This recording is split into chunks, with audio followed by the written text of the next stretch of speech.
This channel is for educational purposes only. We show you the how-tos. This should not be constituted as financial advice. Please contact a professional in that area to let you know what you should do with your money. We'll talk about timing. We had just gone over how to set those limit orders, those stop loss orders, those take profit orders on different platforms. We went through Coinbase, Uphold, Kraken, to name a few. Uh, it's just kind of a pattern that happens that I've been noticing over the past 10 years, especially during election years. It's always this time of the year. There's always some kind of movement. And if you time it just right, things, good things happen for you. And again, we don't speculate on um, what the market is going to do. We're not financial advisors here, but what we are observers, and we can learn. And I show you how to make those moves. I got a lot of questions along with those moves, and we're going to go over that right now.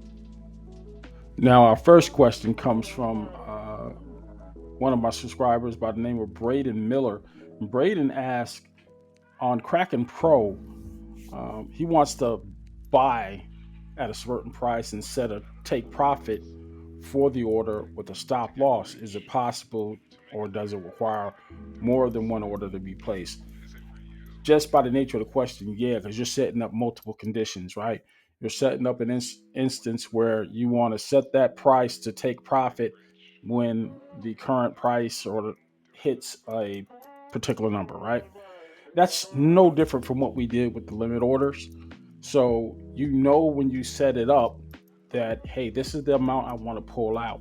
And yes, that is going to constitute a sell.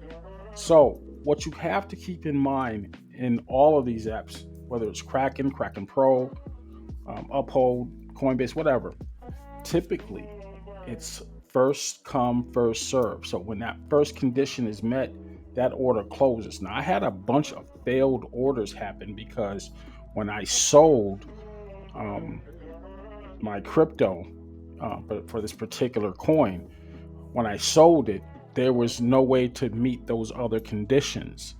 So yeah, let's say, um, like for instance, today I set a sell price at $1 for XRP. All right, what happened when that condition was met? The order was filled. Okay, now is there any other XRP? Well, if I didn't leave enough XRP, like say if I sold all of it at at that time, there's no XRP to draw from on that next condition. If I set a condition to say, okay, I want to do a stop loss on the remaining XRP or whatever the token is that I used in this particular instance, if I didn't have any XRP left, there's no way that condition is going to be met. So it's going to fail. Just got to make sure that you have the appropriate funding and the appropriate wallet, whether it's your crypto or your cash. If you're doing a buy order, make sure you have enough funds to execute that order. Many of the apps will tell you right off the rip, hey, you don't have enough, especially Uphold. It'll put it in red letters. This condition can't be met. So it won't even allow you to place that order. Just make sure you're appropriately funding your wallets and your accounts so that when these orders go through, there's no question.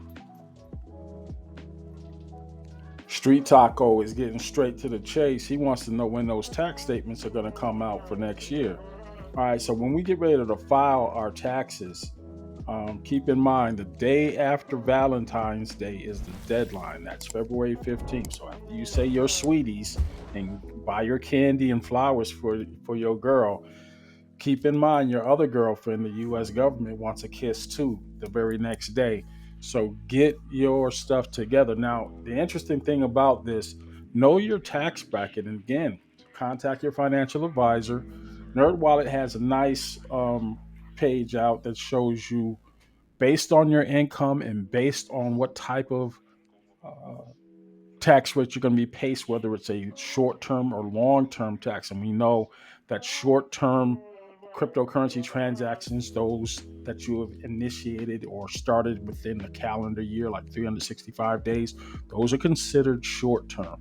So, based on your income level, your tax is going to be um, pretty much between the 22 to 24 if you're under $100,000 per year. Now, long term taxes themselves are going to be taxed at a slightly lower rate versus the 20% is 0 to 10% or 0 to 15% on long term crypto investments. Keep that in mind. So, if you made a bunch of money off of these risings in the crypto market this week, remember, pulling it off chain will generate a taxable event. So, um, again, contact your financial advisor. I'm not really going to get into what you should do, but know that that's out there waiting for you when you take that money off chain.